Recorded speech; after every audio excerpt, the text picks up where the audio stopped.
नमस्कार, आप सभी का स्वागत है। बिहार की राजनीति से एक बड़ी खबर सामने आ रही है। दरअसल पप्पू यादव जो बीते 7 फरवरी से सलाखों के पीछे थे, उनको लेकर एक बड़ी अपडेट, बड़ी खबर सामने आ रही है कि उनको जमानत मिल गई है। जी हाँ, इससे पहले जिस तरह से जेल के अंदर बंद थे, सुनवाई हुई थी मंगलवार को, उसमें भी देखा गया था कि जमानत उनको मिल गई थी 1995 वाले मामले में, लेकिन उनके ऊपर 2-3 मामले और थे जिसकी वजह से उनको जेल में ही रहना पड़ा। लेकिन अब ये बड़ी खबर निकलकर सामने आ रही है कि पप्पू यादव को जमानत मिल गई। अपने आप में ये बड़ी खबर है और खासकर जो पप्पू यादव के समर्थक हैं उनके अंदर खुशी की लहर यहाँ पे देखने को मिल रही है। दरअसल आपको बताया चले कि 6 फरवरी को पप्पू यादव को गिरफ्तार कर लिया गया था 1995 के एक मामले में, जहां पर उनके ऊपर अवैध तरीके से एक घर के कब्जा करने को लेकर मामला दर्ज था, जिसको लेकर 31 साल के बाद पप्पू यादव को पुलिस ने हिरासत में लिया था। और एक तरीके से कहा जाए तो ये भी बातें निकलकर सामने आई, ये भी कहा गया कि पप्पू यादव के ऊपर राजनीतिक दबाव बनाने के लिए उनको जेल के अंदर डाला गया, क्योंकि 31 साल के बाद इस तरह के मामले का सामने आना और पप्पू यादव को लेकर जिस तरह से पुलिस का तेजीपना दिखाना, एक के बाद एक मामले उनके ऊपर लग जाना, और जैसे ही वो 95 वाले मामले से बरी होते हैं, जमानत मिलती है उनको एक तरीके से, उसके बाद उनके ऊपर और मामले आ जाते हैं जिसकी वजह से उनको जेल में रहना पड़ता है। लेकिन अब बड़ी खबर अपने आप में ये बन रही है कि पप्पू यादव को पूरी तरीके से यहाँ पर जेल से बाहर आने की कह सकते हैं कि जो उनकी कोशिश थी वो अब सफल होती हुई दिखाई पड़ रही है। और ये कहा जा रहा है कि कानूनी तमाम जो प्रक्रियाएं पूरी होने के बाद अब पप्पू यादव जो है वो जेल से बाहर निकलते हुए दिखाई पड़ सकते हैं। 7 फरवरी का ये मामला था जब पप्पू यादव को एक बहुत ही नाटकीय ढंग से गिरफ्तार कर लिया गया था। 6 दिन वो बेऊर जेल में रहे और अब जाकर उनको बुद्धा कॉलोनी वाला मामला और उसके अलावा इक्का दुक्का जो मामले थे उन सभी में जमानत मिलती हुई दिखाई पड़ रही है। और ऐसे में अब पप्पू यादव के जो समर्थक हैं वो काफी ज्यादा खुश यहाँ पर दिखाई पड़ रहे हैं। आपको बताया चले कि 95 के जिस मामले में पप्पू यादव को जेल में बंद किया गया था और वो भी 31 साल के बाद, तो हर कोई ये कह रहा था कि भाई क्या कुछ ज्यादा देर नहीं हो गई, क्या कार्रवाई करने में पुलिस को बहुत लंबा वक्त नहीं लग गया, क्योंकि 31 साल पहले का यह मामला, अब जाकर पुलिस को होश आया कि भाई उनको इस मामले में गिरफ्तार भी किया जाना चाहिए। और जब उनको इस मामले में गिरफ्तार किया गया, कोर्ट में पेश किया गया, कोर्ट में भी जब उनको पेश किया गया तब एक तरीके से उनकी जमानत को कोर्ट ने मंजूर कर लिया, लेकिन उसके बाद 2-3 मामले उनके ऊपर और लगा दिए गए जिसकी वजह से वो जेल से बाहर नहीं निकल पाए। और जब पप्पू यादव कोर्ट के अंदर थे, अदालत के अंदर थे, उस वक्त वो जज साहब से ये कहते हुए नजर आए कि भाई मेरे साथ एक अमानवीय व्यवहार हो रहा है, मेरे साथ कोई अच्छा सलूक नहीं हो रहा। और ये कहते कहते पप्पू यादव भावुक हो गए, रोने लगे, क्योंकि पप्पू यादव के बारे में ये कहा जाता है कि बड़े ही मजबूत छवि के नेता हैं, गरीबों के लिए हमेशा खड़े रहने वाले नेता हैं, कोई भी दुख परेशानी में होता है उसके लिए तुरंत पहुंचने वाले नेता है। लेकिन जिस तरह का सलूक उनके साथ किया जा रहा है वो कतई सही नहीं है और ये सिर्फ राजनीतिक उद्देश्य के तहत ये चीजें की जा रही हैं, क्योंकि पप्पू यादव जिस तरह के नेता हैं, जिस तरह की छवि उनकी रही है, वो काफी दबंग और कह सकते हैं कि गरीबों के लिए खड़ा होने वाला और जो मजलूम है उनके लिए खड़ा होने वाला, चाहे पटना में बाढ़ का मंजर हो या किसी को कोई परेशानी हो, पप्पू यादव हर समय खड़े हुए दिखाई पड़ते हैं। कहा तो यहां तक जाता है और खासकर पप्पू यादव के बारे में ये बात मशहूर भी है कि पप्पू यादव का जो दिल्ली आवास है, यानी जो उनको सरकारी बंगला मिला है, उसका एक पार्ट जो है वो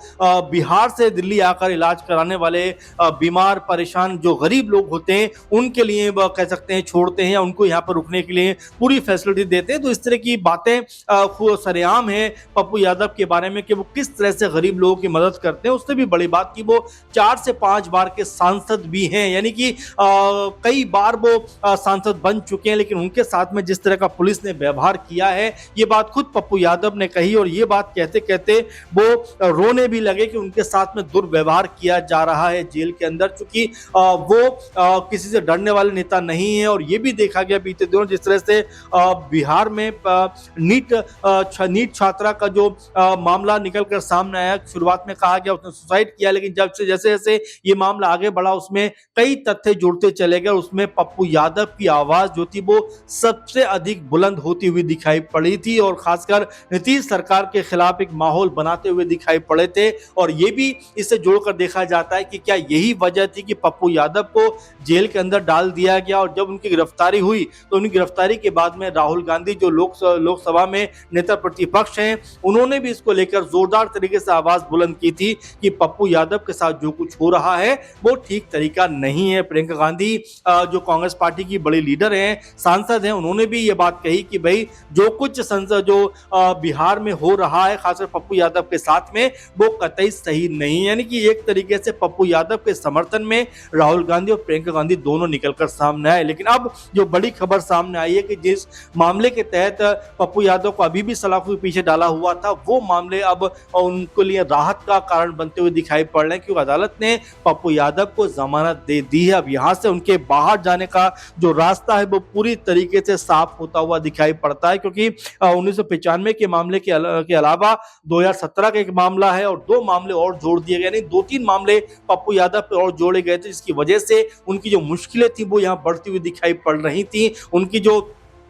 कह सकते हैं कि उनकी जो परेशानी थी वो इसलिए भी थी कि उनकी बीमारी भी एक वजह है। उनको जो है तमाम दवाएं जो दी जानी चाहिए वो भी नहीं दी जा रही थी। ये उनकी जो बेटे ने भी कहा, माँ ने भी कहा, एक तरीके से ये कहा गया कि पप्पू यादव को परेशान करने का काम यहाँ पर किया जा रहा है। लेकिन जैसा शुरू में मैंने आपसे कहा कि पप्पू यादव एक बेहद अलग तरह का व्यक्तित्व है, एक अलग तरह की राजनीति करने वाले व्यक्ति हैं और खासकर किसी के सामने डरते नहीं, निडर होकर अपनी बात को रखते हैं। और यही कारण था कि सब जो खासकर विपक्षी दल हैं वो ये बात कह रहे थे कि पप्पू यादव को पॉलिटिकल द्वेष के तहत या पॉलिटिकल मंशा के तहत उनको दबाने, डराने, धमकाने के इरादे से इस तरह से उनके ऊपर कार्रवाई की गई। लेकिन अब पप्पू यादव जिनको 6 फरवरी को गिरफ्तार किया गया था, अब वो जेल से बाहर आते हुए दिखाई पड़ते हैं। 6 दिन के बाद उनकी रिहाई का जो रास्ता है वो यहाँ पर साफ होता हुआ दिखाई पड़ता है। अब उनकी रिहाई के बाद किस तरह की बातें सामने आएंगी, वो क्या कुछ कहते हुए नजर आएंगे, जेल में क्या क्या तकलीफों का उनको सामना करना पड़ा है, उसके ऊपर जरूर वो बात करेंगे। लेकिन फिलहाल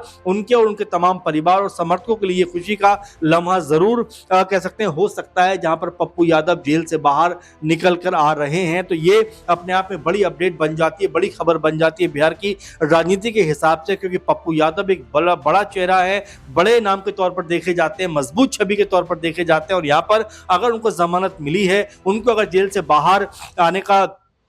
जो अदालत ने फैसला किया है, वो अपने आप में ये बताता है कि पप्पू यादव जैसे लोग भले ही कह सकते हैं राजनीति का शिकार हो जाते हैं, लेकिन वो अपने अडिग मंसूबों के तहत खड़े रहते हैं, मजबूती के साथ में खड़े रहते हैं और डटकर परेशानियों का और दिक्कतों का और तमाम जो कह सकते हैं उनके खिलाफ साजिशें हैं उनका सामना करते हुए दिखाई पड़ते हैं। पप्पू यादव का जेल से बाहर आना कहीं ना कहीं ये भी बताता है कि पप्पू यादव का जो इरादा है वो डिगने वाला नहीं है। पप्पू यादव किसी के सामने कमजोर पड़ने वाले नहीं है। और फिलहाल जो बड़ी अपडेट निकलकर सामने आ रही है, आखिर में आपको बताए चलें कि पप्पू यादव को अब जेल से बाहर आने का जो रास्ता है उनके लिए वो खुलता हुआ दिखाई पड़ गया है, क्योंकि कोर्ट ने, अदालत ने कहा है कि भाई जिस तरह के मामले उनके ऊपर लगाए गए हैं उनमें जमानत देने से रोका नहीं जा सकता और उनको जमानत दे दी गई। पप्पू यादव का पूरा मामला आप कैसे देखते हैं? क्या वाकई में पप्पू यादव के साथ में जो